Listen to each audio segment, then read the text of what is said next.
안녕하세요. 고TV 건덕근 임고은입니다. 똑딱 함께하는 뚝딱 상담. 오늘의 상담을 시작하겠습니다. 46개월의 소심한 아이. 자, 저희 고민 좀 들어주세요. 말이 늦은 46개월 첫째 나마맘입니다. 언어를 한 지는 34개월부터 엄마 아빠를 시작해서 지금까지 4개에서 5개의 문장을 상황에 맞게 말을 합니다. 할 수 있는 문장이 지금 총 4개에서 5개 정도라는 것 같아요. 한글은 받침 없는 단어는 모두 읽고 그 외 받침 있는 단어들도 많이 알고 있습니다. 집에서는 하루 종일 입 아프게 얘기하는데 어린이집에만 가면 말을 안 한대요.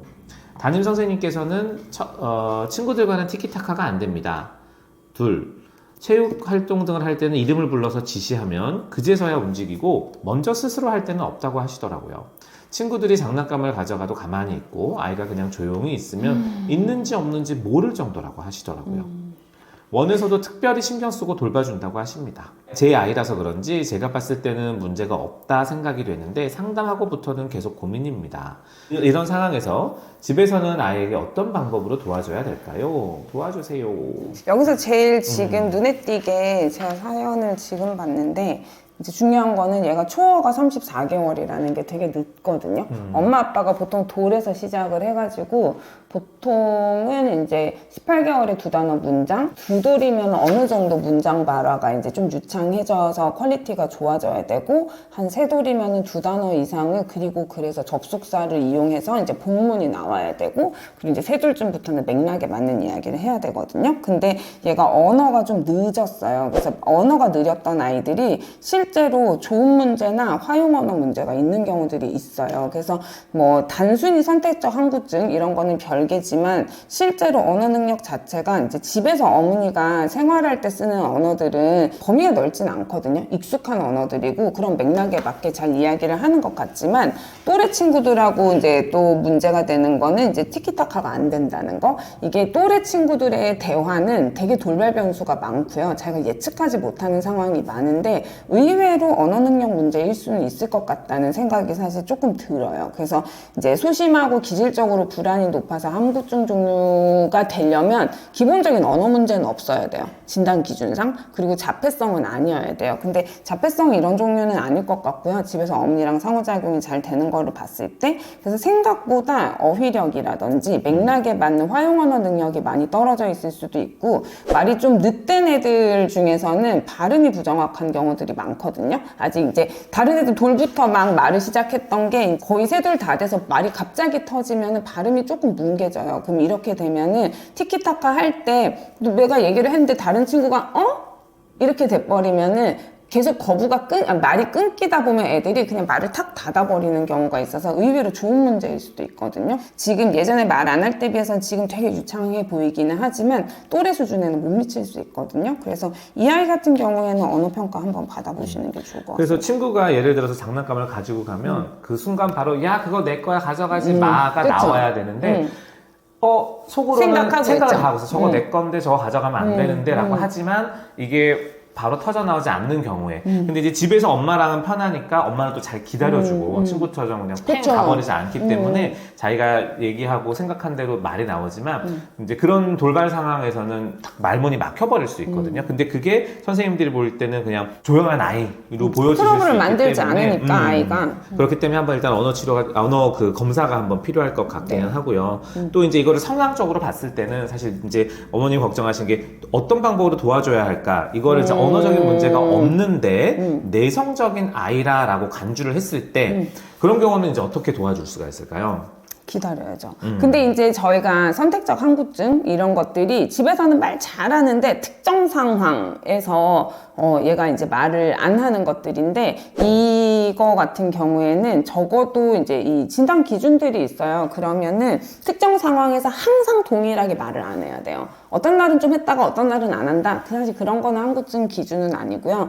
꾸준히 특정 상황 유치원이다, 뭐 교회다, 뭐 어디다, 그럼 아니면 어른들이 뭐 질문을 하는 거다. 이런 특정 상황에서 항상 말을 못 해야 되고 항구증 종류들이 이제 사회불안 장애고 큰 범주에서 불안 장애거든요. 그러면 이제 장애라고 하는 건 문제가 이제 병적으로 생긴 거. 그것 때문에 학습이 안 돼야 되고 적어도 한 달 이상. 단 학기 초가 아니고 이런 이제 기준에 맞아야 되는데 그 정도까지는 전까지는 아니더라도 기준적으로 불안이 높은 애들은 자기가 예측하지 못하는 상황, 대인관계 상황, 그 다음에 스트레스 상황, 이 뭔가 어려운 거가 갑자기 주어진다든지 이럴 때 말이 문이 막힌다 이런 거는 경험을 많이 하는 수밖에 없기 때문에 이 시간을 준다는 게 1, 2주 지나면 좋아지겠거니가 아니고 몇 년이 지나야 돼요. 그래서 말을 하냐 안 하냐 자체에 포커스를 주지 마시고, 왜냐면 아이들은 그냥 말을 좀 하려고 하다가 우리 덕근이 말한다, 우리 다 들어볼까?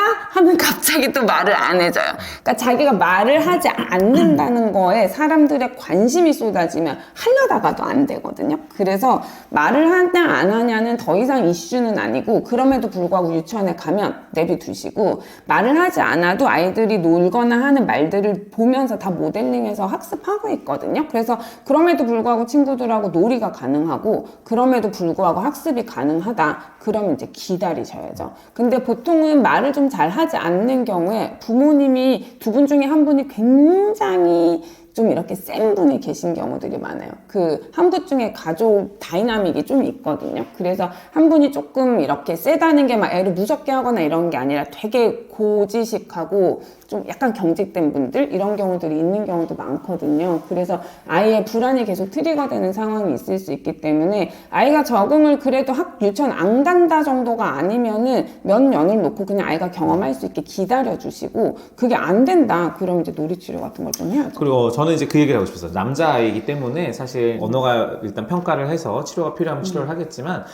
그냥 놀이 치료 같은 거는 사실 언어랑 상관없이 사회성을 좀 키워줄 수 있는 그쵸. 방안 중에 하나거든요.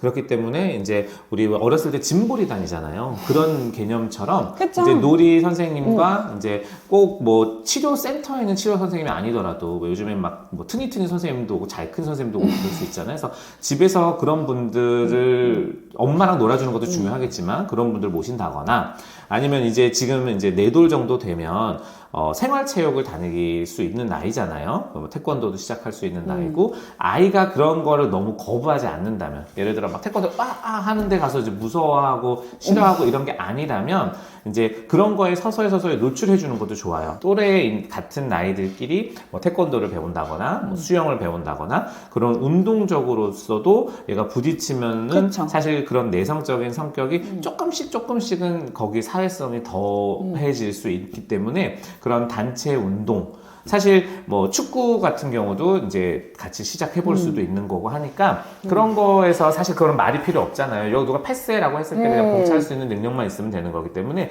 그런 식으로 조금 더 사회성을 키워주는 거에 대한 접근을 해보셔도 좋을 것 같아요. 운동 이런 것들이 언어가 꼭 필요하지 않은 비언어적인 활동을 좀 경험을 하는 것도 치료적으로는 참 좋고요. 집에서 제일 도와주기 좋은 거는 아이가 말을 하는지 안 하는지에 너무 관심을 두지 마실 것. 관심을 주면은 계속 강화가 돼요. 그래서 집에서 엄마랑 편안하게 이야기를 하면 유치원 가서 말 못해도 그냥 잘 갔다 오면은 애썼다, 오늘 고생했네 하고 이제 그거 자체에 너무 관심을 안 두시는 게 중요할 것 같습니다. 힘든데 제일 좋은 건 항상 신나게 놀아주는 거예요. 신나지 않더라고. 난 우리 애들하고 너무 놀 때 힘들더라고, 재미가 그래서. 없어가지고 나도 내 친구랑 놀고 싶지.